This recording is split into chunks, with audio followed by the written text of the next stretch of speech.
그렇다고 애 얼굴에 그렇게 음식을 부어버려요? 그리고 제 뺨 보이세요? 증거 다 있으니 경찰에 고소할 거예요. 네, 맘대로 하세요. 저희는 이미 고소 마친 상태입니다.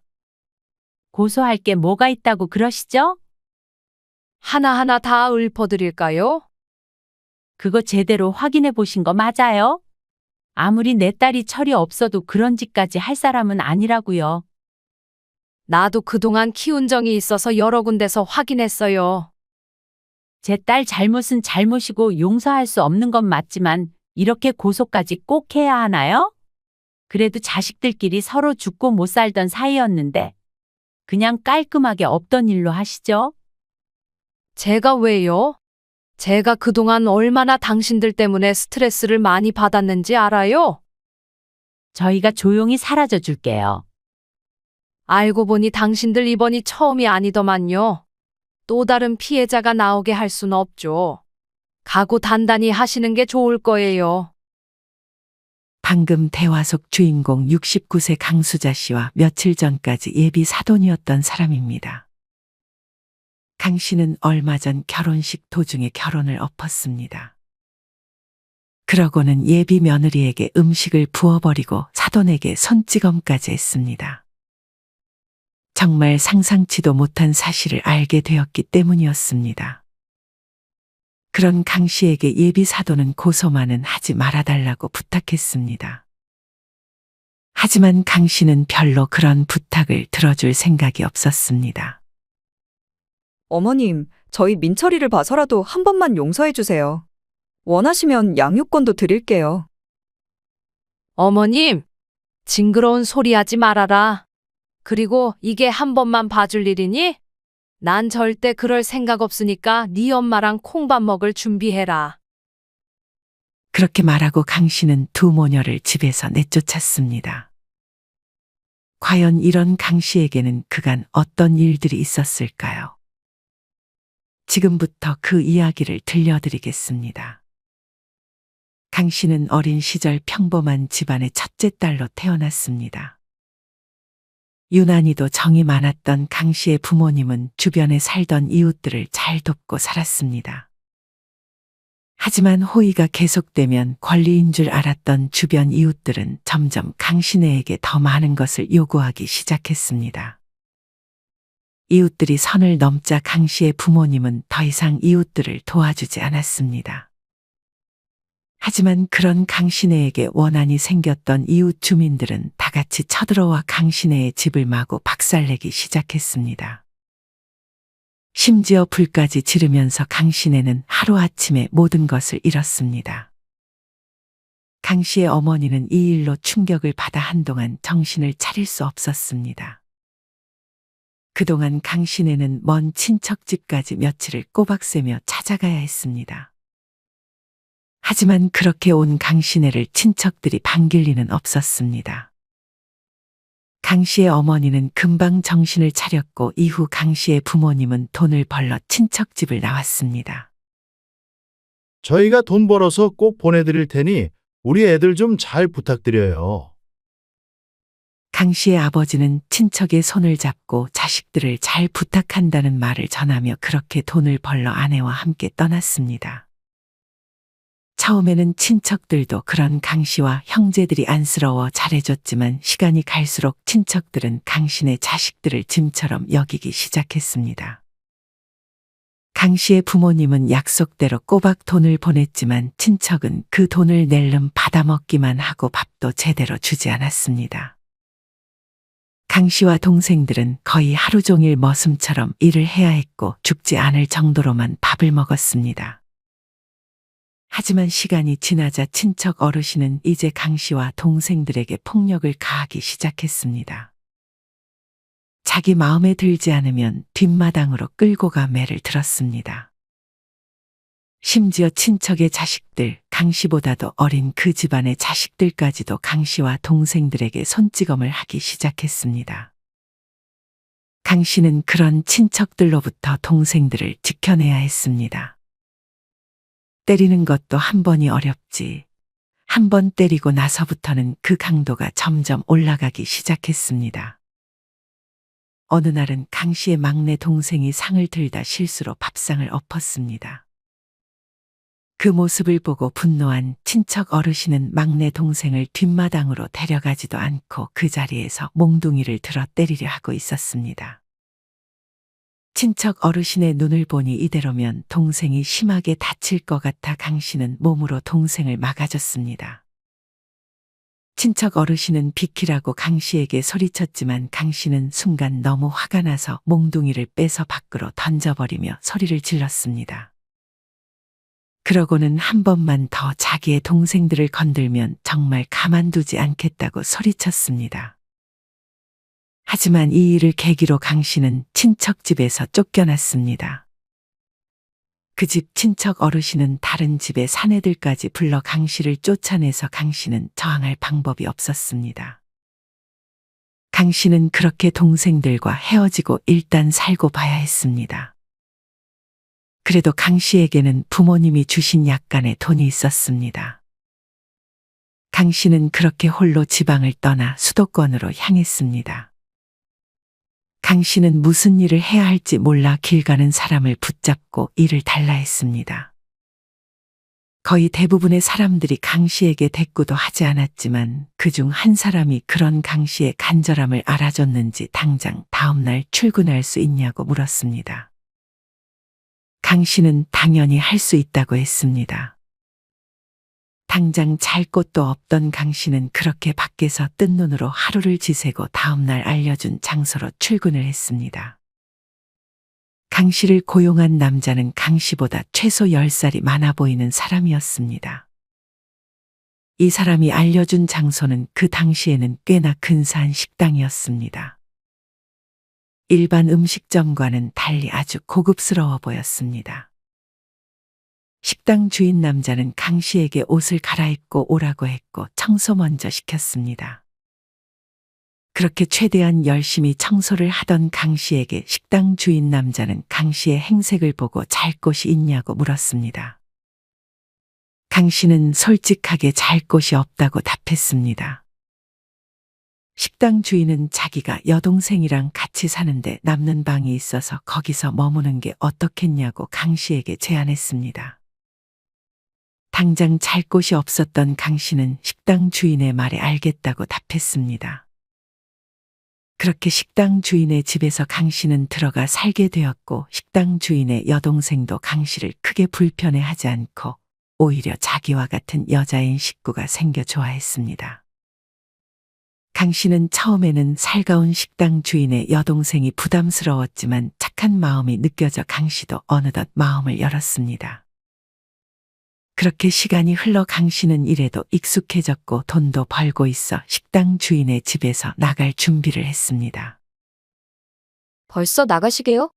아쉽네. 나중에 자주 놀러 올게요. 그렇게 강 씨는 작은 원룸에서 월세로 살기 시작했습니다.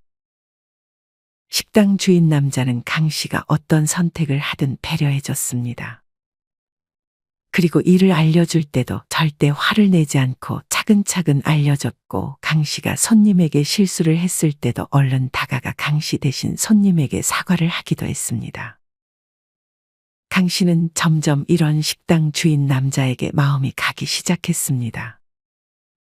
사실 식당 주인 남자도 처음에 강 씨가 자신에게 말을 걸자마자 그때부터 강 씨에게 호감이 있던 상태였습니다. 그렇게 이후 서로의 마음을 확인한 두 사람은 결혼을 했습니다. 월세로 나가 살던 강 씨는 다시 남편의 집으로 들어와 살기 시작했습니다. 이럴 거면 안 나가는 게 좋았을 뻔했어요. 이제 올케라고 불러야 하나? 나는 아가씨라고 불러야 하나? 둘은 서로에게 농담을 건넸습니다. 이후 남편은 고급 식당을 정리하고 호텔에 들어가 일을 하기 시작했습니다. 그런 남편을 따라 강 씨도 그곳에서 일을 하기 시작했습니다. 다시금 새로운 직장에서 일에 빨리 적응을 하고 이후 강 씨는 남편과 함께 아들을 낳았습니다. 일을 하는 동안에는 집에서 함께 살던 아가씨가 아들을 돌봐줬습니다. 남편의 여동생은 사실 몸이 별로 좋지 않았습니다. 어릴 때부터 희귀병을 앓아 외출도 거의 하지 못하고 집에 있는 시간이 길었습니다. 강 씨와 남편은 그런 아가씨에게 용돈을 넉넉히 쥐어줬습니다. 이후 강 씨에게는 큰 사건 없이 평온한 하루하루가 반복되었습니다. 강 씨의 아들은 조금 둔하고 어쩔 때는 속이 터질 정도로 착했습니다. 강 씨는 예전에 자기의 부모님처럼 정이 많고 사람을 잘 믿는 아들을 조금 걱정했습니다. 어느덧 강 씨의 아들은 성인이 되었고 같이 살던 아가씨는 아들이 군대를 갔을 때 몸 상태가 악화되어 결국 세상을 떠났습니다. 강 씨의 아들은 그런 고모를 엄마처럼 잘 따랐어서 휴가를 나와 부모님과 함께 슬픔을 나눴습니다. 강 씨의 아들은 제대를 하자마자 집에서 독립을 했습니다. 내 식구가 2명으로 줄어들자 강 씨와 남편은 그 빈자리가 크게 느껴지기도 했습니다.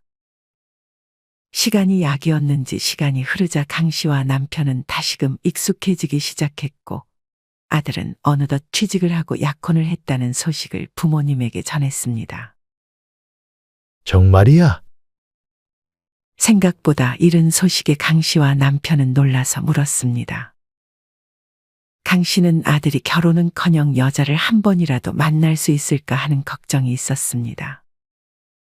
그리고 아들은 조심스럽게 약혼자의 임신 소식까지 전했습니다. 강 씨와 남편은 그런 아들에게 걱정 대신 축하를 건네줬습니다. 부모님의 반응을 본 아들도 그제서야 안심을 하는 눈치였습니다. 며칠 후 명절이 다가왔습니다. 이날 강 씨와 남편은 처음으로 예비 며느리를 볼 생각에 설렜습니다. 그렇게 아들은 예비 며느리의 손을 잡고 집으로 들어왔습니다. 하지만 예비 며느리의 표정은 그리 좋지 않은 듯 했습니다. 어색하게 인사를 하고 강 씨는 예비 며느리가 아무것도 하지 않도록 소파에 앉아 있게 했습니다. 강 씨네는 제사는 지내지 않지만 차례는 지내고 있었습니다. 사실 아들과 예비 며느리는 이것 때문에 약간 다툼이 있었던 것 같았습니다. 이전에 강 씨의 아들은 예비 며느리에게 제사를 지내지 않는다고 말한 모양이었습니다. 그 말에 예비 며느리는 안도의 한숨을 내쉬는 듯 했지만 차례는 또 지낸다고 하니 벌써부터 실증이 난 모양이었습니다. 하지만 엄밀히 말하면 아들이 거짓말한 건 없었습니다. 제사와 차례는 엄연히 다른 것이었으니 말이죠.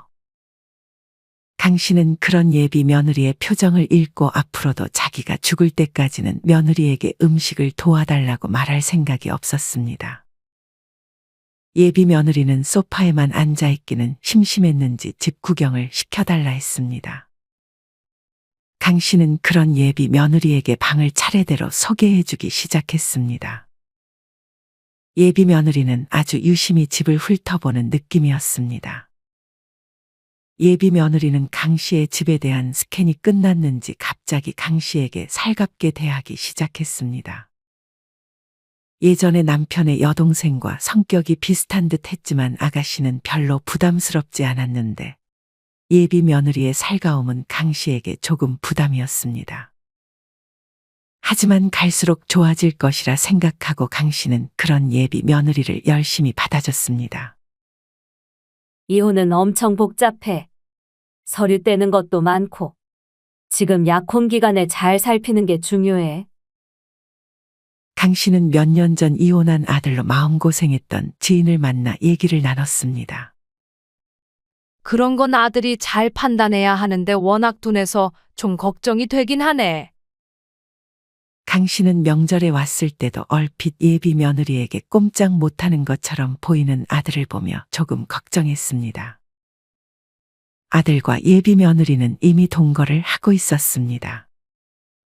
아들은 나름 중견기업에 들어가 월급을 꽤 많이 받고 있었고 아들의 말로는 예비 며느리는 공기업에 다닌다고 했습니다. 그렇게 동거를 하면서 돈은 전부 예비 며느리가 관리를 하는 듯 싶었습니다. 강 씨는 이를 아들과 친구의 통화로부터 알게 됐습니다. 강 씨의 아들은 강 씨의 집에서 밥을 먹고 쉬면서 통화를 하고 있었습니다. 그때 강 씨는 주방에서 청소를 하고 있었는데 귀는 어느덧 아들의 통화 내용에 집중하고 있었습니다. 강 씨의 아들은 자기보다 일찍이 결혼을 해서 마찬가지로 경제 주도권을 아내에게 넘긴 친구와 통화를 하는 듯 보였습니다. 강 씨의 아들은 그런 예비 며느리로부터 매달 30만 원의 용돈만 받고 생활하는 것 같았습니다. 그리고 한 6개월 지나서 얼마 모았냐고 강 씨의 아들이 예비 며느리에게 물었는데 전부 다 썼다고 했고, 심지어 신용카드로 긁은 거라 강 씨의 아들은 월급을 받자마자 돈이 거의 다 빠져나갔다고 했습니다. 강 씨의 아들은 친구에게 뭐 혼수 살 거 사고 하다 보니 그런 거 같다고 말을 했지만 강 씨는 이때부터 약간 쎄한 느낌이 들기 시작했습니다. 하지만 벌써부터 이런 걸로 잔소리를 하거나 개입하는 것은 아니라고 여겨 굳이 이 문제는 생각하지 않으려고 노력했습니다. 이후 상견례 일정이 잡혔는데 상견례를 하기 전에 예비 사돈네로부터 부탁을 받았습니다. 직접 강 씨네에게 연락이 온 건 아니었고 아들을 통해 말을 전해 들었습니다. 엄마, 예비 장인어른이 다치셔서 급하게 수술을 받아야 하는데 저희가 집에서 살 거 사면서 지금 당장 돈이 없어서요. 좀 도와줄 수 있으세요? 예비 사돈 내는 돈이 없어? 사실 투자를 전문으로 하시는 분들인데 올해 투자를 여기저기 많이 투자하셨는지 가지고 있던 목돈 전부 투자하는데 들어갔나 봐요.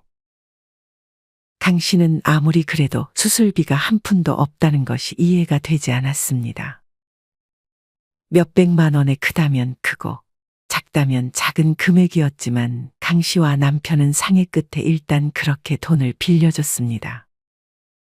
예비 사돈은 강 씨의 아들을 통해서 부탁했지만 고맙다는 말은 강 씨에게 직접 문자로 했습니다. 하지만 이렇게 돈을 빌려가려는 것은 이제 시작에 불과한 듯 했습니다. 이후 상견례 날짜가 다가왔습니다. 강 씨와 남편은 긴장감 속에 미리 상견례 자리에 도착했습니다. 뒤이어 예비 사돈이 들어오는데 옷은 무슨 빨간색 상하이에 입술도 아주 새빨갛고 손에 있는 반지, 시계 모두 명품처럼 보였습니다. 강 씨는 예비 사돈이 마치 드라마에 나오는 회장댁 사모님 같아 보였습니다. 예비 바깥사돈도 그에 못지않게 수트에 명품 구두로 한껏 치장을 한 채 나왔습니다. 하지만 수술을 받은 사람 같아 보이지는 않았습니다. 서로 인사 후에 간단히 소개가 끝나고 강 씨는 예비 바깥사돈에게 안부를 물었습니다. 수술은 잘 끝나셨어요? 수술이요? 아, 네. 덕분에 잘 끝났습니다. 예비 바깥사돈은 순간 머리를 굴리는 듯 했습니다. 강 씨는 여기서 어디가 아프냐고 물어보는 것은 실례일까 싶어 말을 아꼈습니다. 강 씨의 마음을 읽었는지 예비 안사돈이 말을 꺼냈습니다. 남편 쪽이 모두 간이 안 좋아서요. 지금 신우가 안 그래도 수술을 앞두고 있는데 형편이 조금 안 좋지 뭐예요. 저희가 도와주고 싶은데 지금 저희 자금이 다 투자한 데 묶여 있어서 몇 달째 방치하고 있네요. 강 씨는 예비 사돈이 왜 이런 얘기를 꺼내는 건지 몰랐습니다. 마치 강 씨네에게 다시 한번 자기네 식구들 수술비를 부탁하려는 것 같기도 했습니다. 강 씨는 급히 말을 돌렸습니다. 날씨 얘기, 결혼에 대한 얘기를 주로 하다가 예비 안사돈은 딸 자랑을 하기 시작했습니다. 공기업 다니는 신부가 선생님만큼 좋은 신부감인 건 아시죠? 죄송해요. 제가 어디 가서 딸 자랑하는 게 유일한 낙이라서요. 그건 그렇고 어떤 투자를 주로 하세요? 강 씨는 바로 주제를 돌려버렸습니다.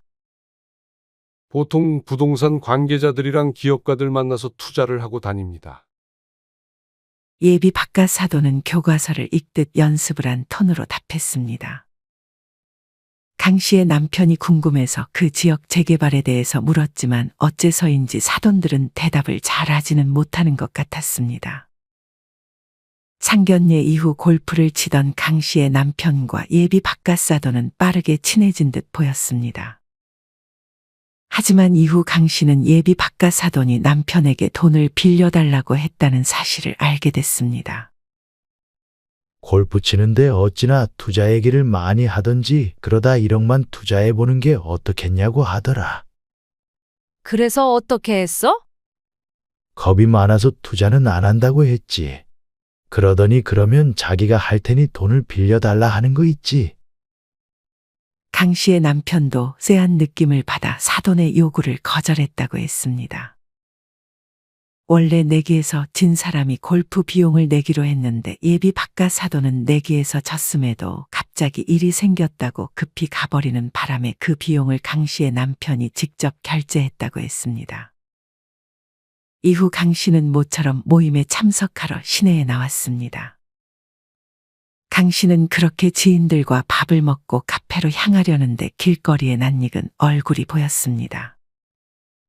자세히 보니 예비 바깥 사돈인 듯 싶었습니다. 술에 취해 비틀거리는 것에 몰라볼 뻔했지만 특유의 짧은 머리와 말같이 긴 얼굴이 딱 바깥 사돈이었습니다. 예비 바깥 사돈은 주점으로 들어가는 듯 싶었습니다. 강 씨와 지인들은 바로 그 옆에 카페로 들어갔습니다. 강 씨는 지인들의 대화는 귀에 들어오지 않았고 시선은 바깥 사돈이 들어간 주점을 응시하고 있었습니다. 그렇게 수다를 떨다 보니 어느덧 1시간이 훌쩍 지났는데 그때쯤 바깥 사돈이 밖으로 나왔습니다. 하지만 나올 때는 여자와 함께 나왔습니다. 분명 안 사돈은 아니었습니다. 그 여자는 강 씨를 택시 태워 보내지 않고 자기도 같이 택시를 타고 어딘가로 향했습니다. 강 씨는 그 모습을 촬영했습니다. 강 씨는 예비 안사돈을 은근슬쩍 떠봤습니다. 하지만 예비 안사돈은 주점 얘기를 하는 거냐며 자기 남편이 원래 술이랑 여자를 좋아한다고 답하며 별로 개의치 않은 태도를 보였습니다. 강 씨의 쎄한 느낌은 점점 더 심해져 가고 있었습니다. 사돈들은 이쪽에 꽤 오래 산 듯 보였지만 친구도 한 명 없고 친척도 거의 없다는 사실이 의아하게 느껴졌습니다. 하지만 그냥 심증이었고 원래 그런 사람들인가 보다 생각하려고 애썼습니다.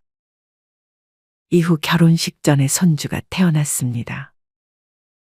식장 예약이 어찌나 꽉 차 있었는지 아직 결혼식까지는 시간이 좀 남아 있었습니다. 이후 강 씨는 가끔 손주를 봐주러 아들의 집을 찾았습니다. 하지만 아들 집에 갈 때마다 청소가 하나도 안 되어 있었습니다.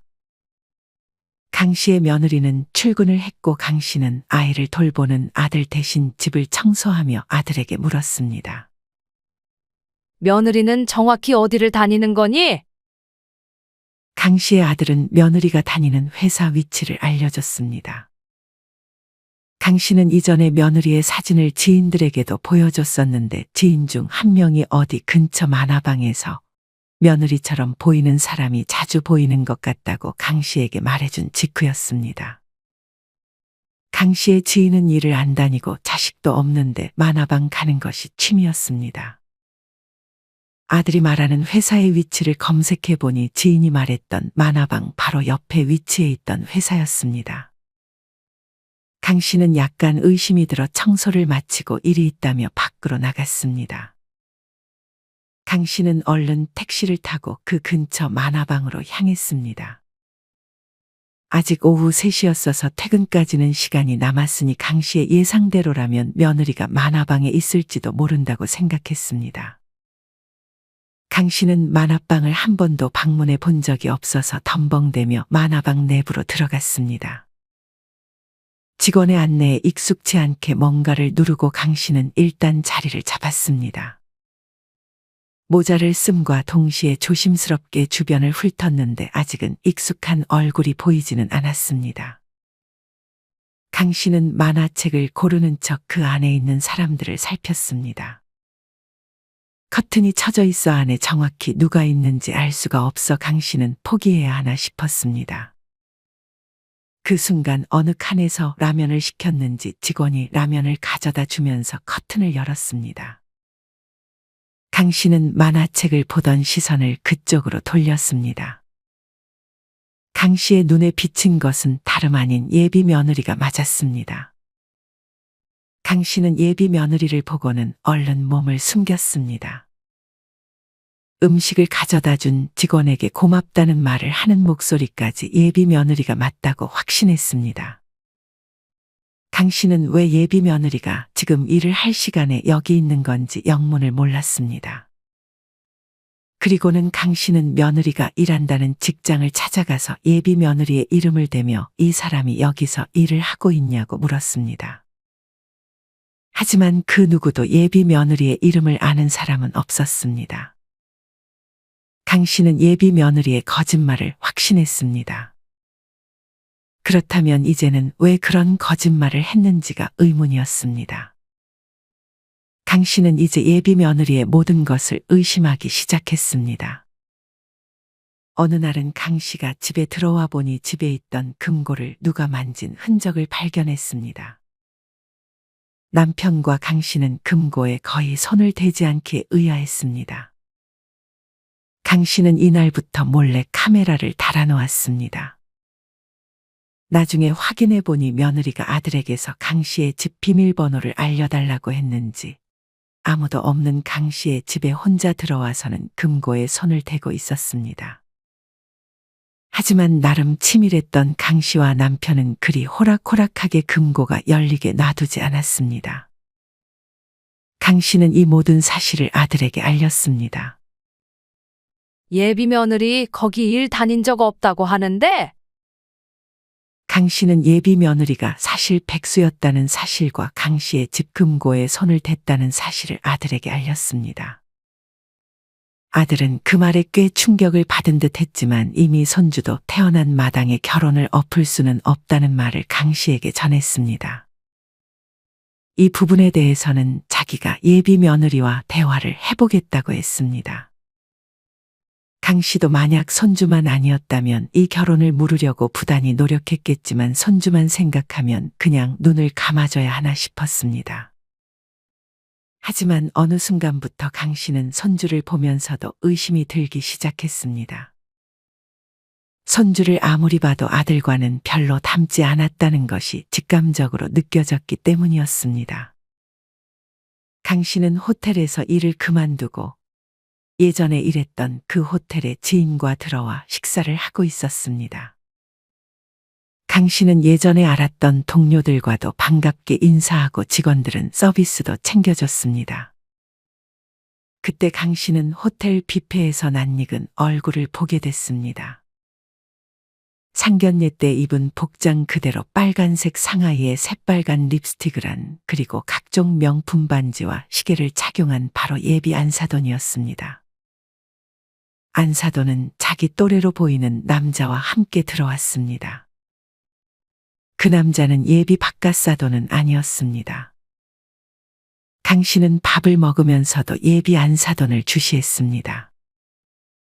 예비 안사돈은 강 씨에게 등을 보이고 있었습니다. 그러면서 안사돈이 같이 온 남자와 손을 잡는 등의 스킨십을 하는 장면도 목격했습니다. 강 씨는 밥을 다 먹고 예비 안사돈을 우연히 본 척 인사했습니다. 예비 안사돈은 제법 놀란 눈치였습니다. 이런 최고급 호텔 뷔페에 사돈이 웬일이세요? 예비 안사돈이 강 씨를 약간 무시하면서 물었습니다. 예전에 제가 일하던 곳이에요. 그건 그렇고 누구랑 같이 오셨어요? 아, 제가 투자할 기업 사장님이에요. 예비 안사돈은 적잖이 당황한 기색을 보이며 말했습니다. 일적인 사이 같은데 그런 분과 손도 잡으시나요? 강 씨는 의미심장하게 물었습니다. 예비 안사돈은 기분이 약간 상했는지 별 대꾸 없이 그 자리를 빠져나갔습니다.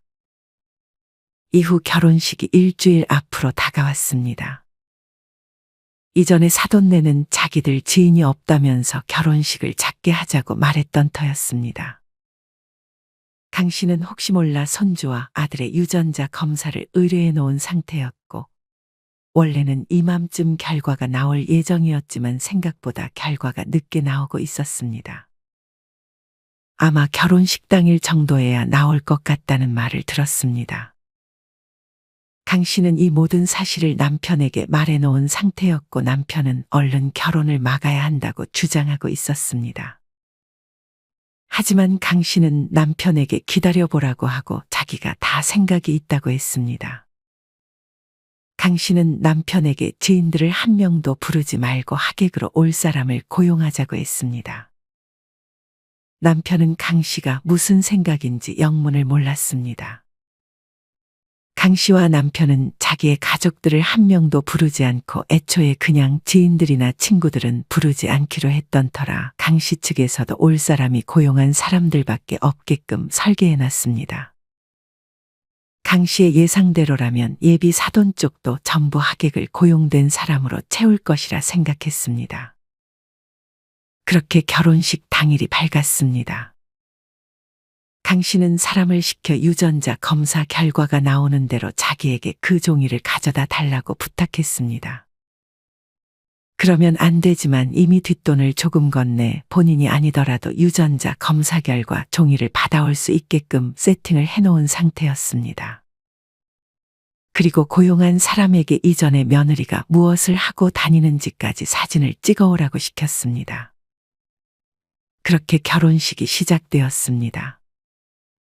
강 씨가 고용한 사람이 이내 강 씨에게 자신이 찍었던 사진들과 유전자 결과까지 모두 강 씨에게 전했습니다. 강 씨는 심호흡을 여러 번 하고 결과를 확인했습니다. 강 씨는 사회자의 말이 하나도 귀에 들어오지 않았습니다.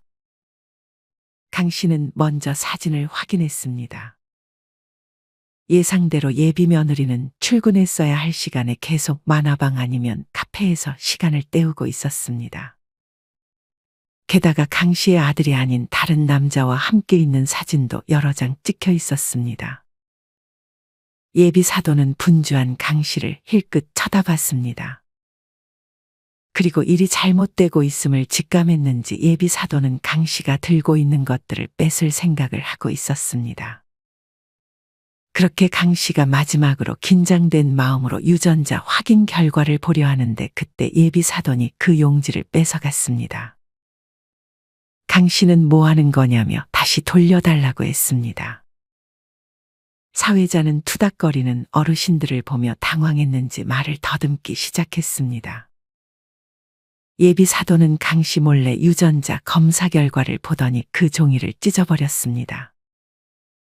하지만 치밀했던 강 씨는 자기가 고용한 사람에게 그 결과를 핸드폰으로 미리 찍어오라고 시킨 터였습니다.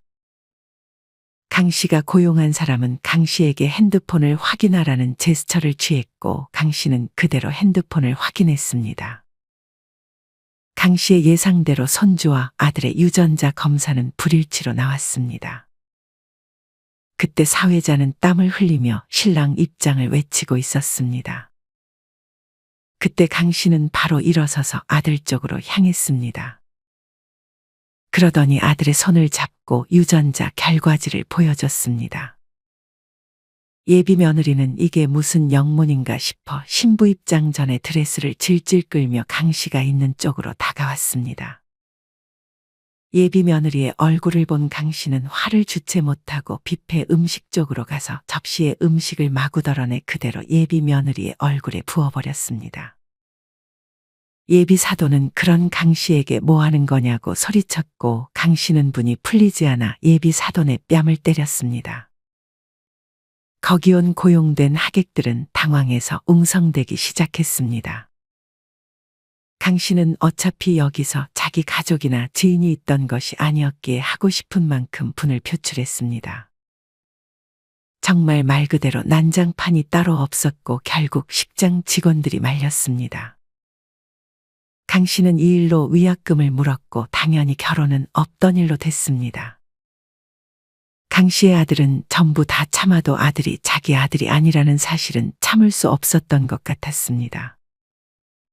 강 씨의 아들은 결혼을 막아준 강 씨에게 고마움을 표했습니다. 강 씨는 이날 있었던 일이 꿈만 같았고 현실감이 떨어졌습니다. 하지만 이것은 거기 있던 모든 사람들도 마찬가지였을 것입니다. 알고 보니 거기에는 사돈이 사기를 치려던 사업자와 부동산 관계자들도 일부 있었던 듯 싶었습니다. 강 씨가 사기꾼 집안이라고 소리를 고래고래 지르는 바람에 거기 있던 사업자들과 부동산 관계자들도 의심을 하기 시작했고 결국 강 씨 덕에 예비 사돈에게 피해를 보지 않고 손절을 한 모양이었습니다. 이후 예비 사돈과 며느리가 강 씨의 집을 찾아왔습니다. 그렇다고 애 얼굴에 그렇게 음식을 부어버려요? 그리고 제 뺨 보이세요? 증거 다 있으니 경찰에 고소할 거예요. 예비 안사돈은 이때도 뻔뻔했습니다. 하지만 강 씨는 어릴 때부터 이런 것에 굴하는 성격이 아니었습니다. 네, 맘대로 하세요. 저희는 이미 고소 마친 상태입니다. 고소할 게 뭐가 있다고 그러시죠? 예비 사돈은 아직도 강 씨가 자신들에 대해서 잘 모를 거라고 생각했습니다. 하나하나 다 읊어드릴까요? 그거 제대로 확인해 보신 거 맞아요? 아무리 내 딸이 철이 없어도 그런 짓까지 할 사람은 아니라고요. 나도 그동안 키운 정이 있어서 여러 군데서 확인했어요. 우리 아들 아이가 아닌데 저희가 키울 순 없잖아요? 제 딸 잘못은 잘못이고 용서할 수 없는 건 맞지만 이렇게 고소까지 꼭 해야 하나요? 그래도 자식들끼리 서로 죽고 못 살던 사이였는데 그냥 깔끔하게 없던 일로 하시죠? 제가 왜요? 제가 그동안 얼마나 당신들 때문에 스트레스를 많이 받았는지 알아요? 저희가 조용히 사라져 줄게요. 알고 보니 당신들 이번이 처음이 아니더만요. 또 다른 피해자가 나오게 할 순 없죠. 각오 단단히 하시는 게 좋을 거예요. 그 말을 듣고 있던 며느리가 끼어들었습니다. 어머님, 저희 민철이를 봐서라도 한 번만 용서해 주세요. 원하시면 양육권도 드릴게요. 어머님, 징그러운 소리 하지 말아라. 그리고 이게 한 번만 봐줄 일이니? 난 절대 그럴 생각 없으니까 네 엄마랑 콩밥 먹을 준비해라. 그리고 얼마 안가 예비 사돈들이 투자자가 아닌 사기꾼들이라는 것이 확실히 밝혀졌고 예비 며느리마저도 사기 전과가 있었던 강 씨 말대로 사기꾼 집안이 맞았습니다. 강 씨는 자기가 아들에게 관심을 가지지 않았다면 정말 큰일 날 뻔했다는 생각을 하며 아직도 그날 일을 생각하면 손이 떨리지만 잘했다고 생각했습니다. 이후 예비 며느리와 예비 사돈네는 모두 철창 신세를 져야 했습니다. 물론 강 씨가 원했던 만큼의 형량은 아니었습니다. 강 씨의 아들은 이후 자기 자식을 그리워하는 듯 보였습니다. 들어보니 손주는 친아빠가 돌봐주고 있는 모양이었습니다. 예비 며느리는 이후에도 둔했던 강 씨의 아들을 살살 꿰려 했지만 강 씨의 아들도 이 일이 있고 나서 단단히 정신을 차린 것 같았습니다. 예비 며느리였던 여자는 이후 외도 상대랑 손주랑 셋이서 동거한다는 소식이 들렸습니다. 강 씨는 손주만큼은 죄가 없으니 행복하기만을 바랬습니다. 강 씨는 이 얘기를 어디 가서 하지는 않았고 그냥 아들의 파혼 소식을 덤덤하게 지인들에게 전할 뿐이었습니다. 그리고 아무 일도 없었다는 듯 서서히 일상으로 돌아가고 있습니다. 여러분은 이런 강 씨의 이야기를 어떻게 들으셨나요? 강 씨가 아들에게 무관심했고 아예 돌이킬 수 없을 때가 돼서야 진실이 밝혀졌다면 그 결말이 참으로 끔찍했을 것 같습니다. 여러분이 만약 주인공 강 씨라면 오늘 이야기 속 사돈과 며느리가 진짜 내 사돈과 며느리라고 생각했을 때 어떻게 대처하셨을 것 같으신가요? 강 씨 할머니가 잘했다는 생각이 드시나요? 이와 관련하여 여러분의 자유로운 생각들을 댓글로 남겨주세요. 이상으로 오늘의 영상을 마치겠습니다. 우리 모든 구독자분들의 행복한 여생을 응원합니다. 다음에 더 흥미로운 이야기로 찾아뵙겠습니다. 감사합니다.